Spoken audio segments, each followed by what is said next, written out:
not, but it needs to, is a Rwanda situation where if you come across in a small boat, it is a lottery as to whether you end up, if you have no claim, in a hotel in Kent or on a plane to Rwanda. That will deter people from coming. That's it. And the backlog? How do you deal with the backlog of people here? The downstream problem is they are not processing those claims quickly enough, and they are not able to remove people who are turn out to have no claims, and they are taking years because of the frustration of appeals and going through the court systems, many of which are saying, no, you still don't have a claim to be here. That's why we have these backlogs, and the people who are missing out are those genuine asylum seekers, genuinely fleeing danger in countries overseas which are going through a conflict, or people like the Afghan refugees who were lifted here quite legitimately, 12,000 of whom are still in hotels with kids in all those completely inadequate conditions that Stella considers. All right, there's one. You cannot mention Rwanda again. I'm sorry, but the Rwanda policy, the idea that solves anything is for the birds, because actually what's happening is that it hasn't happened.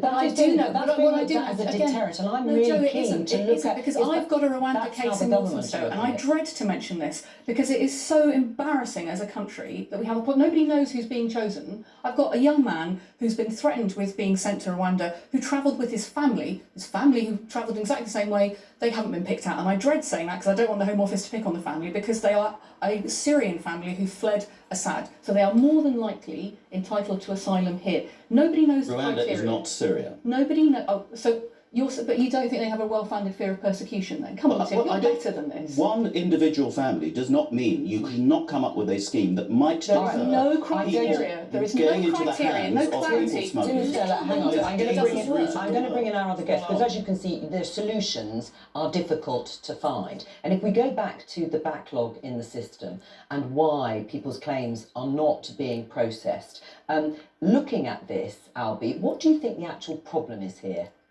Look, the Home Office not being able to process immigration forms, whether or not that's a passport for some of Stella and Tim's constituents, or whether or not that is for refugees that have crossed the Channel, is not exactly a new thing. The Home Office has been a dysfunctional department for as long as I have been involved in politics. Perhaps now that we've left the European Union, we've got more control over our migration, perhaps maybe we need to look at actually reforming the Home Office fundamentally, maybe splitting migration out of the Home Office completely. But ultimately, Tim is absolutely right. There are 38,000 people who have crossed the Channel so far this year, and ultimately what we need to be focusing on is how can we bring those numbers down. Is that what you would focus on?